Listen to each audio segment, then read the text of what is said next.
12개의 돌을 세웠다. 그 돌들이 오늘까지 거기에 있다. 아멘. 자리에 앉으시기 바랍니다.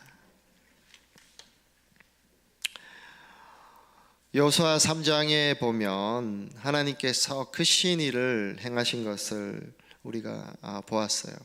여호수아 3장에 보면 요단 강물을 하나님께서 멈추게 하셨던 사건이 오늘 본 4장 그 전에 우리가 지난번에 살폈을 때 나왔습니다. 그리고 이스라엘 백성들이 모두 그 요단강을 건넜죠. 자, 이제 요단강을 건넌 그 엄청난 기적의 사건.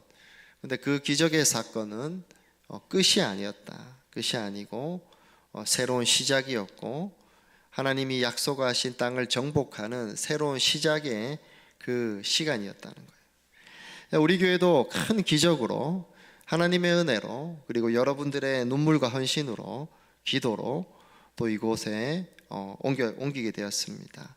자, 이곳에 옮긴 것이 무엇입니까? 이유가 무엇일까요? 바로 우리가 다시 새로운 시작을 출발하고 시작할 때인 것입니다. 하나님의 일하심을 우리가 좀 기대하고 있는가? 좀 이런 질문을 해봐야 됩니다. 정말 우리 삶 가운데, 그리고 교회 가운데 하나님의 일하심을 우리는 기대하고 있는가? 아니면 이 신앙생활 하면서 원하는 것을 그냥 편안하게 이루고 내가 원하는 것 가지고 그렇게 살아가는 그런 삶을 나는 꿈꾸고 있지는 않는가? 나에게 신앙생활은 도대체 무엇인가? 천국을 가기 위해서 필요한 그런 것밖에 없는 것인가? 아니라는 거예요. 우리의 삶을 새롭게 하시고 놀랍고 신비로운 교회로서의 함께 살아가는 그 삶으로 우리를 부르셨다는 것입니다. 그냥 이렇게 뭐 좀 다니고 좀 위로받고 하는 그 정도의 삶으로 우리를 부르신 게 아닌 거예요. 함께 사명으로 달려가고 서로 돕고 서로 기도해주고 그리고 서로 섬기고 사랑하는 그런 한몸된 공동체로 우리를 부르셨다는 거예요. 지금까지 여러분들이 경험했던 것들이 많이 있을 것입니다. 근데 여러분 제한하지 마시기 바랍니다. 내가 이렇게 경험했으니까 뭐 교회는 이 정도인 거겠지. 여러분 하나님을 그렇게 제한하지 마세요. 이 교회를 통해서 우리가 교회로 함께 살아갈 때 하나님께서 내 삶에 어떤 일을 행하시고 이 교회 가운데 어떤 일을 행하실지 정말 여러분 믿음으로 기대하시기를 축복합니다. 하나님 우리를 새로운 세계로 새로운 시작으로 부르고 계세요. 네. 우리 히로도 되게 잘 듣고 있죠. 네. 나이나 환경에 관계없이 우리 환경이 제한되지 않습니다. 우리 좀 나이도 제한되지 않아요. 아무 상관없습니다. 함께 사명을 향해서 우리가 도전하라고 우리를 부르십니다. 믿음의 기념비를 세우는 그 삶을 함께 이루어가라, 만들어가라, 그렇게 부르시는 거예요. 자, 그럼 어떻게 하면 될까요? 먼저 두 가지를 먼저 살펴보고 믿음의 기념비를 우리 세우는 부분을 살펴보려고 합니다. 가장 먼저 우리가 교회로서 다시 새롭게 시작하고 더 큰 하나님의 일들을 우리가 소망하고 나아가려면 가장 중요한 것이 무엇인가? 우리 함께 읽어봅시다. 시작. 하나님의 음성을 다시 붙들어라. 자, 오늘 여호수아 4장 1절에 3절 우리 다시 한번 읽어봅시다. 시작. 온 백성이 모두 요단강을 건넜을 때 주님께서 여호수아에게 말씀하셨다. 너는 백성 가운데서 각 지파마다 한 사람씩 12사람을 뽑아서 세워라. 그리고 그들에게 제사장들의 발이 굳게 선 그곳 요단강 가운데서 돌 12개를 가져다가 오늘 밤 그들이 머무는 곳에 두라고 하여라. 자, 보세요. 하나님께서 이스라엘 백성에게 말씀하실 때 누구를 통해 말씀하고 계십니까? 지도자인 여호수아를 통해서 말씀하고 계신 거예요. 이 말을 할 때 아무도 그렇게 생각하지 않았던 거예요. 여호수아가 저렇게 말했지만 하나님은 저렇게까지 말한 건 아닐 거야. 한 10개 정도만 하라고 하지 않았을까? 이렇게 생각하지 않았던 거죠.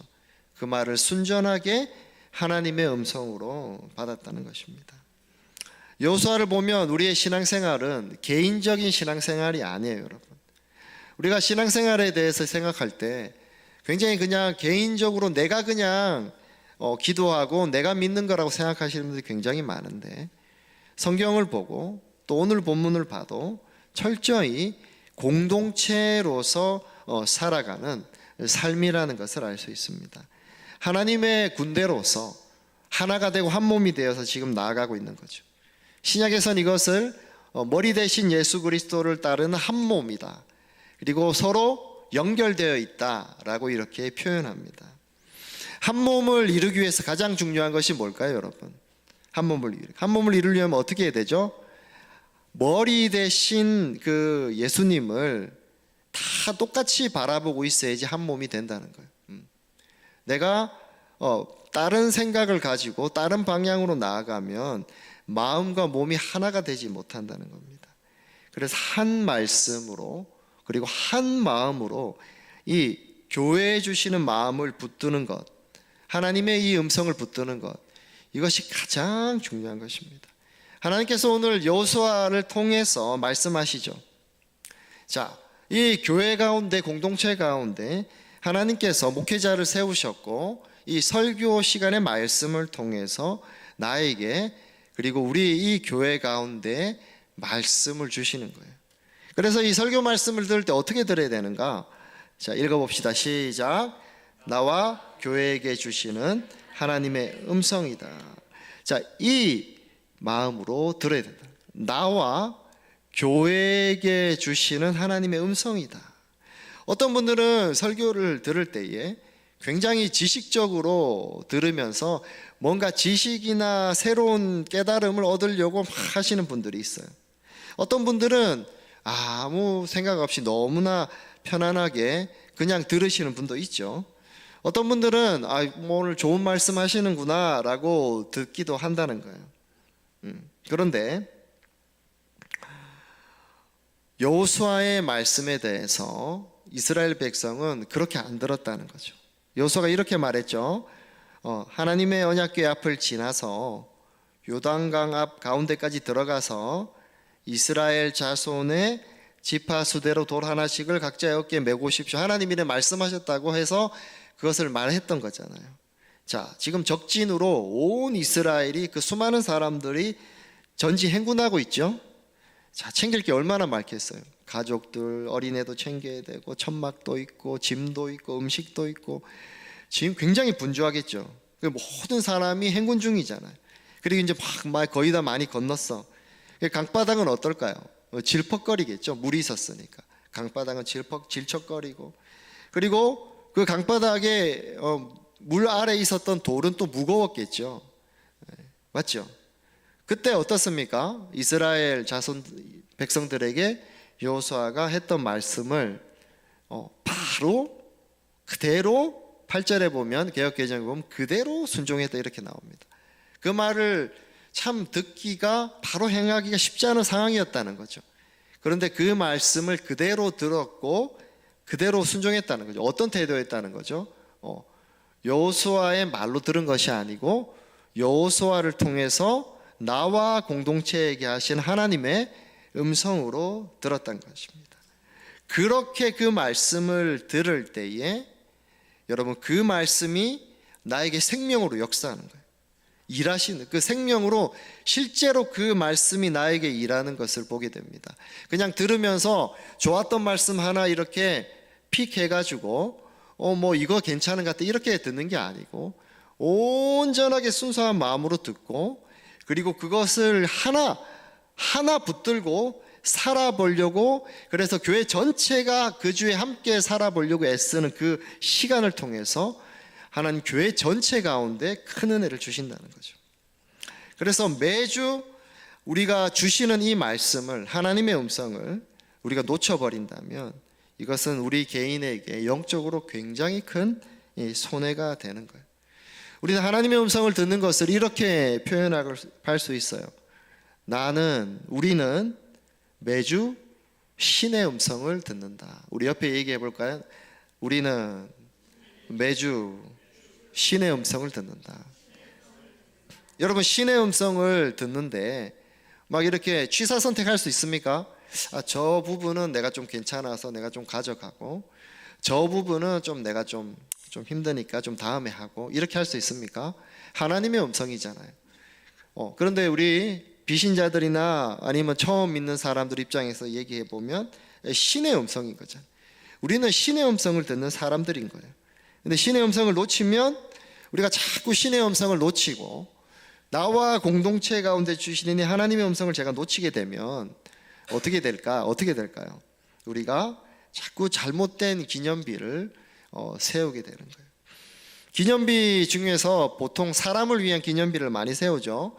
여러분, 공덕비라고 들어보셨죠? 뭐 충효비 이런 거 들어보셨죠? 사람을 위한 비를 많이 세우는데, 오늘 여호수아가 기념비를 세우라고 했는데 하나님의 음성을 제대로 듣지 않으면 잘못된 기념비를 세울 수 있다. 누가 이렇게 세웠을까요? 바로 사울 왕입니다. 읽어봅시다. 시작. 사무엘이 사울을 만나려고 아침에 일찍 일어났더니 어떤 사람이 사무엘에게 말하여 이르되 사울이 갈멜에 이르러 자기를 위하여 기념비를 세우고 발길을 돌려 길갈로 내려갔다 하는지라. 자, 개역개정으로 읽은 겁니다. 자, 사울 왕이 자기를 위한 기념비를 세우는 장면이에요. 지금 이 사울 왕의 상황이 어떠냐면, 하나님 앞에 회개하고 돌이키고 정말 주님 앞에 엎드려서 살려달라고 해야 되는 그 시점인 거예요. 사실은 자기 마음대로 하고 불순종하고 이랬던 장면이 나와요. 뒤에 이제 15장 12절 13절 14절 읽으면 하나님의 뜻에 자기 마음대로 그냥 취사 선택해서 할 거 하고 안 할 거 안 하면서 너 나름 잘 지켰다고 얘기하면서 하나님으로부터 엄청 크게 이렇게 혼나고 야단 먹고 나중에 심판까지 이어지는 아주 그 장면이 이제 나오는데, 바로 그때 뭘 했던 거예요? 자기를 위한 이 기념비를 세웠다는 겁니다. 하나님 앞에 하나님을 높여드릴 시점에 어떻게 된다? 자신의 잘한 것들을 자랑하고 이렇게 나가기 시작했다는 거예요. 그래서 그 인생이 점점 더 망해 가게 된 겁니다. 여러분, 사랑하는 성도 여러분, 그래서 이 말씀을 들을 때 정말 순수한 마음으로 설교 마음을 붙드시기 바랍니다. 정말 나와 공동체 가운데 지금 주시는 하나님의 음성으로 정말 다시 붙드시기를 축복합니다. 그렇게 나아갈 때에 하나님이 교회 전체 가운데 주시는 새로운 일들, 그렇게 새로운 일들을 시작하시고 하나님의 큰 일을 행하시는 그 일들을 보게 하시는 거예요. 그리고 함께 도전하고 나아갈 수 있는 힘을 주시는 것입니다. 그렇게 함께 한 말씀에 초점을 맞추시기를 축복합니다. 자, 이제 여호수아 4장을 끝까지 다 읽어보면 기념비가 사실은 두 가지가 나와요. 읽다 보면 좀 헷갈리는데 왜 그러냐면 기념비가 두 개라서 그렇습니다. 요단강 강물 안에 세웠던 하나의 기념비가 있었고요, 그리고 요단강을 지나서 길갈에 세웠던 기념비가 있었습니다. 여러분, 우리는 이제 먼저 요단 강물 안에 세웠던 기념비를 살펴보고 믿음의 기념비로 넘어갔으면 좋겠어요. 함께 읽어봅시다. 시작. 은혜의 기념비를 기억하라. 자, 기념비를 세우라 하실 때 분명히 목적이 있었어요. 6절 7절에 그 목적을 얘기합니다. 함께 읽어봅시다. 시작. 이것이 당신들에게 기념물이 될 것입니다. 훗날 당신들 자손이 그 돌들이 지닌 뜻이 무엇인지를 물을 때에 주님의 언약궤 앞에서 요단강 물이 끊기었다는 것과 언약궤가 요단강을 지날 때에 요단강 물이 끊기었으므로 그 돌들이 이스라엘 자손에게 영원토록 기념물이 된다는 것을 그들에게 말해 주십시오. 자, 기념비를 왜 세우라 하셨던 거죠? 그것도 물속에다가 왜 세우라 하셨죠? 하나님이 이스라엘에게 행하신 그 놀라운 기적, 요단 강물을 끊어서 멈추게 해서 건너게 했던 그 기적, 그렇게 돌보셨던 그 은혜와 사랑을 기억하라는 거죠. 그래서 기념비를 세우라고 하신 거예요. 우리 사람이 얼마나 연약한지 너무 잘 아신다는 거예요. 우리 굉장히 잘 잊어버린 자라는 거예요. 그런데 기념비를 세워서 하나님의 그 위대하신 일과 우리를 돌보셨던 그 은혜와 사랑을 기억하도록 하신 것입니다. 여러분 삶의 신앙에는 어떻습니까? 신앙생활에 여러분의 은혜의 기념비가 있습니까? 여러분 어때요? 구원받은 사람이라면 모두에게 그 기념비가 있어요. 내가 세례받았을 때일 수 있어요. 어떤 사람에게는 내가 예수님을 정말 인격적으로 영접했을 때, 그렇게 해서 정말 어떤 큰 변화가 내 삶에 일어났을 때일 수 있어요. 어떤 사람에게는 내가 정말 죽다가 살았던 하나님 은혜로 그런 기억일 수 있어요. 어떤 사람에게는 성령의 강력한 체험으로 영적으로 하나님의 살아계심을 경험했던 그 때일 수 있어요. 어떤 사람에게는 죽음의 공포와 인생의 허무함을 지나서 정말 역사하신 하나님의 은혜와 사랑을 경험했던, 그것을 넘어서는 하나님의 강력한 사랑을 경험한 그 때일 수 있습니다. 여러분, 그 인생에 정말 하나님을 만났던 은혜의 시간이, 그 기억이 나를 살리는 거예요. 그 기념비를 우리가 이 이스라엘이 세울 때 12지파의 그 대표인 사람이 다 나와서 기념비를 세우지 않습니까? 그래서 여러분, 교회는 함께 이 은혜의 기념비를 세우는 곳이라는 거예요. 어떤 사람도 이렇게 소외될 수 없다는 겁니다. 이곳에 있는 모든 사람이 함께 한 말씀을 붙들고, 그리고 우리 인생 가운데 베푸셨던 그 놀라운 구원의 기적을 함께 기억하고 나아간다는 거예요. 죄의 수치를 아는 사람이 여러분 이 은혜의 기념비를 기억합니다. 정말 죄가 얼마나 수치스러운지 아는 사람. 한 젊은이가 있었어요. 그 젊은이가 크면서 계속 나쁜 행동을 합니다. 부모를 속이고, 부모를 속여서 재산을 다 탕진하고, 또 주변 사람들에게도 아주 몹쓸 짓을 계속 합니다. 그래서 너무 이렇게 나쁜 짓을 동네에서 많이 했더니 안 돼서 어떻게 합니까? 그 동네를 떠나서 다른 곳에 살아요. 그러면 자기가 나쁜 짓 다 하고서 마음 편하게 살 줄 알았는데 떠나면, 그렇게 떠나고 나서 자꾸 자기 잘못한 것이 어느 순간부터 기억이 나는 거죠. 그 죄책감에 시달립니다. 자기가 어떻게 그 한 사람을, 인생을 망쳤는지, 그 가정을 망쳤는지 자꾸 기억나는 거죠. 그렇게 죄책감에 괴로워하고 있다가 어느 날 예수님의 십자가 복음을 듣는 거예요. 어떤 사람을 통해서. 그리고 자신의 죄를 용서해 주시는 그 은혜를 경험하게 됩니다. 여러분, 자신이 얼마나 죄인인지, 정말 나 죄인이구나 라고 아는 사람이 하나님의 용서와 은혜가 얼마나 큰지 아는 거죠. 오늘 본문에서 기념비를 어디에 세우라고 했습니까? 요단강 가운데, 한가운데 세우라고 했죠. 즉 어디에 세운 거라고요? 물속에 세웠다는 거예요. 여러분, 물속에 세워져 있는 것을 보면 물이 멈추지 않으면 기념비를 못 세우잖아요. 그래서 물속에 세워진 기념비를 보고 무엇을 아는 거예요? 정말 물이 멈추었구나를 기억하게 되는 거죠. 하나님이 행하신 그 기적을 기억하게 됩니다. 여러분, 우리는 어떻습니까? 그 물속에 세워진 그 기념비를 보면서 우리는 어떤 생각을 할까요?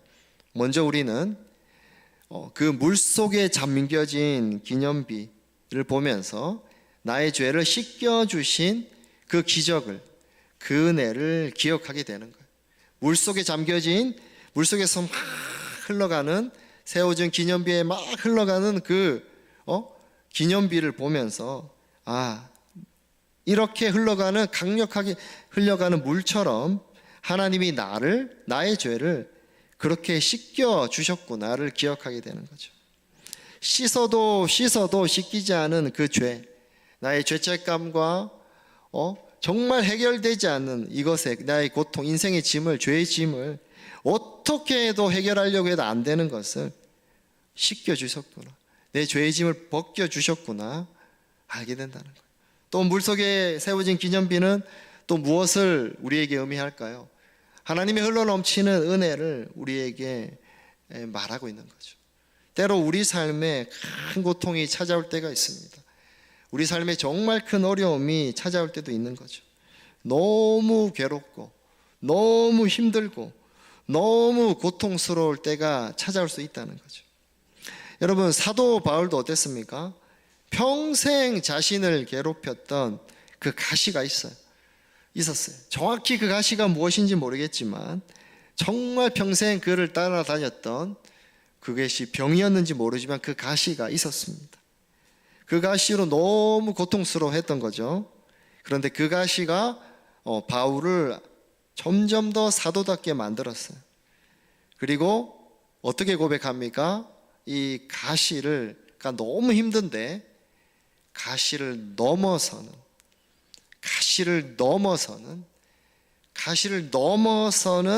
하나님의 충분한 은혜를, 하나님의 넘치는 은혜를 경험했다라고 고백합니다.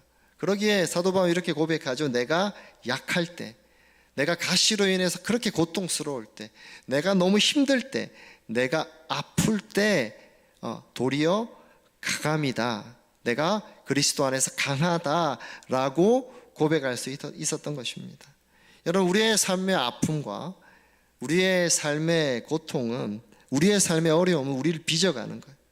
그리고 무엇을 우리에게 깨닫게 해주십니까? 너무 힘든 상황일 수 있어요.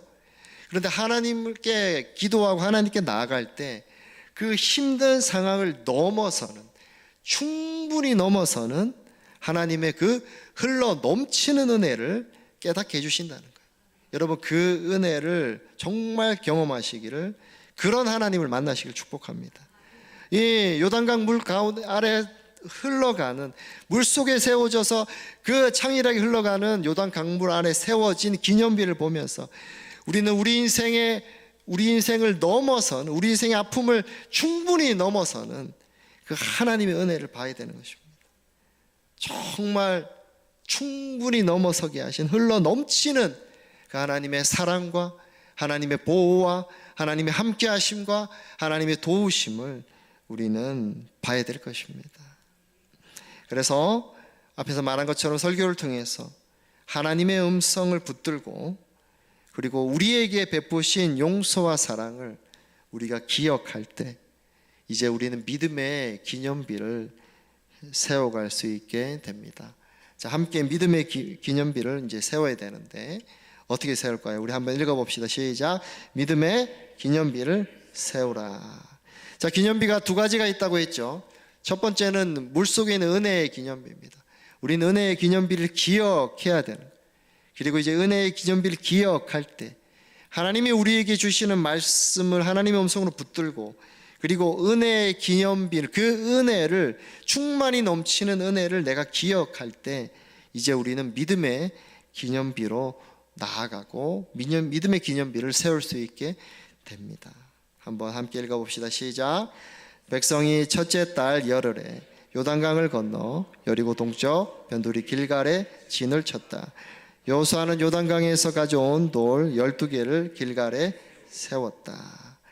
자, 앞에 이제 요단강물 안에다가 기념비를 세웠고, 이제 요단강을 지나서 길갈이라는 그 전략적인 요충지인 그 진영에 하나님의 기념비를, 하나님을 위한 기념비를 우리가 다시 이스라엘 백성이 두 번째로 세우게 되는 거죠. 두 번째 세웠던 기념비는 어떻게 세웠다고요? 특징이 뭡니까? 첫 번째 세운 기념비 어디 세웠다고요? 물 속에다가 세웠죠. 두 번째 세운 기념비 어디 세운 거죠? 잘 보이는, 육지에서, 지상에서 잘 보이는 곳에 세운 거죠. 이것도 똑같이 12개의 돌이었던 거죠. 믿음의 기념비도 어떻다고요? 교회로서 함께 세워가는 것입니다. 우리 삶에 아픔이 있을 때, 우리 삶에 때로 사고가 닥쳤을 때, 때로 너무 어렵고 힘들 때 교회가 함께 기도하고 함께 도우며 우리 믿음의 기념비를 세워가는 거예요. 정말 큰 축복이 있을 때, 어떤 사람이 정말 좋은 일을 경험했을 때, 응답을 받았을 때, 믿음의 공동체 안에 함께 있기에 함께 기도해 주었고 하나님의 보호를 받았고 그리고 받은 응답이었음을 기억하는 거죠. 그래서 하나님의 이런 교회의 기도로서 하나님이 이런 교회가 이렇게 함께 기도할 때 함께 기도하고 함께 나아갈 때에 하나님 우리의 기도에 대해서 응답해 주신다는 것입니다. 우리가 이런 마음을 가지지 않으면 어떻게 될까요? 우리에게 축복이 임하고 하나님의 응답이 임했을 때 어떻게 쉽게 생각한다는 거죠. 당연히 나에게 주실 때가 되었다거나 아니면 내가 요즘에 좀 기도 좀 열심히 했더니 이제 좀 응답 좀 해주신다거나 아니면 내가 좀 요즘에 좀 이렇게 어떤 업적으로 인해서 했다고 생각하면 우리가 뭘 세우고 있는 거예요? 순식간에 내 이름의 기념비를 세우는 심각한 잘못을 저지를 수 있다는 거예요. 그러면 복을 놓치게 된다는 것입니다. 그래서 믿음의 공동체 안에서 우리가 함께 기도하고 함께 기뻐하고 그리고 하나님께서 응답하시는 것에 대해서 정말 하나님이 하셨음을 함께 감사하는 것. 하나님 너무 기뻐하시고 그렇게 함께 기도하는 거에 하나님이 응답해 주신다는 거예요. 자, 갈렙이라는 사람이 있어요. 아시는 사람들도 있지만 이스라엘 백성들이 가나안 땅에 도착했을 때 어떤 변화가 있습니까, 여러분? 하나님이 하늘에서부터 일방적으로 부으시는 그 은혜, 하나님이 일방적으로 부으시는 도우심이 중단됩니다. 하늘의 만나가 그쳐요. 또 구름 기둥과 불 기둥으로 인도하시는 것도 더 이상 하지 않으세요? 그 상황에 이제 우리의 믿음으로 하나님의 우리의 삶을 도전하고 나가기를 원하는 그때에 갈렙은 85세 할아버지로서 이렇게 고백했던 거죠. 주님께서 그날 약속하신 이 산간지방을 나에게 주십시오. 그때 들은 대로 과연 거기에는 아낙 사람, 정말 큰 아낙 사람이 있고 그 성읍은 크고 견고합니다. 그러나 주님께서 나와 함께 하시기만 한다면, 주님께서 나와 함께 하시기만 한다면 주님께서 말씀하신 대로 나는 그들을 쫓아낼 수 있습니다. 하나님 우리 사용하시기 원하시는 거죠. 우리의 믿음을, 작은 믿음을 사용하셔서 믿음의 기념비를 세우기를 원하시는 것입니다. 여러분, 교회로 함께 싸워가고 함께 살아가는 것, 이 영적인 싸움을 함께 하는 것이, 함께 결단하고 함께 싸우는 것입니다. 설교 말씀을 들으면서 하나를 꼭 붙들고 그리고 그렇게 살려고 애쓸 때에 여러분 점점 공동체로서 살아가는 내가 되어가는 거예요. 자기중심적인 내 자아가 변하기 시작합니다. 저도 하나님의 말씀을 선포하면 어떻습니까? 예배자로서 이 말씀을 들으려고 합니다. 하나님이 말씀을 선포하며 내가 선포했으니까 이제 성도님들 열심히 적용하세요 라는 것이 아니고, 선포했으니까 하나님의 말씀을, 우리 가운데 주신 말씀을 나눴잖아요. 그럼 어떻게 한다고요? 저도 한 주 동안 그 말씀 통해서 정말 적용할 하나를 붙드는 거예요. 그리고 정말 그렇게 살려고 애씁니다. 그렇게 왜 할까요? 그렇게 할 때에 정말 교회로 살아간다는 것이 무엇인지 깨닫게 되고, 그리고 내 삶을 통해서 하나님이 일하시는 것을 경험하게 된다는 거죠. 여러분, 우리 목장 모임에서 무엇을 합니까? 목장 모임에서 모이면 함께 밥을 먹죠. 또 무엇을 합니까? 먼저 감사를 나누죠. 감사를 나누다 보면 어떤 것을 나눠요? 하나님이 우리 삶에 응답하신, 우리 기도에 응답하신 얘기들을 자연스럽게 얘기합니다. 이렇게 하면서 우리는 함께 믿음의 기념비를 세워가는 거예요. 그리고 다른 사람의 고백을 듣는 거예요. 그 과정 가운데 때로는 힘들고 넘어지기도 했지만 다시 은혜 주시고 일어난 그 과정들을 듣습니다. 그 얘기를 들으면 때로는 내가 격려받고 때로는 내가 힘을 얻고 그렇게 함께 세워져 가는 거예요. 이런 과정들을 통해서 내가 개인적으로 말씀을 붙들은 말씀을 목장에서 나누고 하면서 내가 조금씩 바뀌는 것을 내가 보게 되는 거예요. 여러분, 우리가 그렇게 쉽게 바뀔 수 없어요. 우리 사람은 그렇게 쉽게 바뀌지 않는 자라는 거예요. 어떻게만 바뀔 수 있는가? 공동체를 통해서만이 바뀔 수 있다는 거예요. 생명의 말씀 붙들고 내가 살려고 하고, 그리고 그렇게 함께 서로 한 방향으로 도우며 나누며 살아가는 공동체가 함께 가기 시작하는 과정을 통해서만 우리는 그 변화를 경험하게 됩니다. 혼자서 하면 안 돼요. 잠시 혼자서 해서 내가 뭐 은혜 받을 수 있어요. 그러나 금방 주저앉고 금방 낙심하고 금방 힘을 잃습니다. 그래서 함께 자라가고 함께 믿음의 기념비를 세워가는 거예요. 자, 한 사람이 예수님을 영접하는 과정도 어떻습니까? 한 사람이 예수님을 영접하려면 그 뒤에 성도들의 많은 기도가 있어요. 그리고 앞에서 찾아가서 오랫동안 섬기는 사람들이 있어요. 그리고 교회에 왔을 때 또 섬기는 사람들이 있습니다. 또 교회에 와서 시간이 지나면 영접 모임을 통해서 분명하게 확인하는 목회자가 있어요. 한 영혼이 예수님께 돌아오고 영접하는 이때, 이것도 뭐죠? 이 믿음의 기념비를 어떻게 한다고요? 교회 전체가 함께 세워간다는 거예요. 여러분, 다음 세대 얘기가 나오죠. 오늘 훗날 후손들이 이것을 보며 다음 세대의 믿음을 어떻게 전수할까요? 저는 잘 말하고 잘 가르치면 전수된다고 생각했어요. 그렇지 않습니다, 여러분.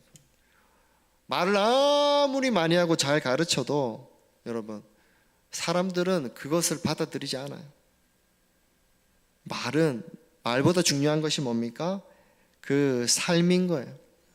작은 것이지만 그렇게 살아가려는 그 삶, 결단해서 살아가려는 그 삶이 나를 변화시키고 나를 통해 믿음의 다음 세대들이 그 믿음을 보는 거예요.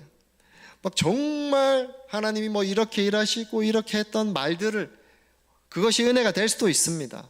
그러나 실제 그 사람에게 영향력을 주는 것은 예수님이 제자들과 함께 하실 때 그 삶으로 보여주셨던 것처럼 그 삶을 보면서 변하는 거예요.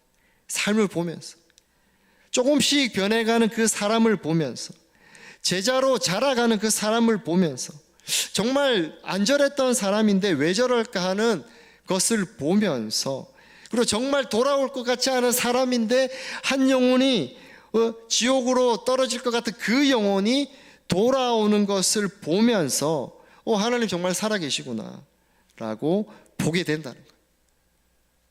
정말 변할 것 같지 않은 우리가 조금씩 변하는, 그렇게 믿음의 기념비를 함께 세워가고, 정말 돌아올 것 같지 않은 사람들이 주님을 만나고 함께 교회로 살아가는 이 모든 과정을 통해서 신앙이 전수되는 것입니다. 교회로 함께 살아계신 주님을 만나고 순종하고 우리가 믿음으로 살아갈 때에 우리 삶의 기적들을 경험하는 거예요. 우리 삶의 하나님의 응답들을 경험합니다. 그 삶들을 보며 하나님이 정말 살아계시구나 내가 고백하고, 그리고 우리의 다음 세대들이 정말 그런 고백을 하게 되는 것입니다. 여러분, 처음에 제가 이렇게 말을 했죠. 여러분에게 예수 믿는 것은 무엇인가? 여러분에게 신앙생활이라는 것은 무엇인가? 교회를 그냥 다니는 것입니까? 우리를 그렇게 부르지 않았다니까.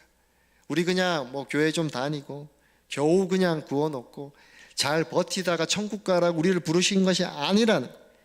교회로서 함께 살아가고 정말 살아계신 하나님을 만나고 내 삶의 변화를 경험하고, 그리고 다른 사람의 변화를 보고, 그리고 죽은 영혼이 다시 살아나는 그 놀라운 삶으로 우리를 부르신다는 거예요. 이렇게 믿음의 기념비를 우리가 세우자, 함께 세워가자라고 우리 길가온 교회 성도 여러분 한 명 한 명을 우리가 교회로서 지금 불러주시는 것입니다.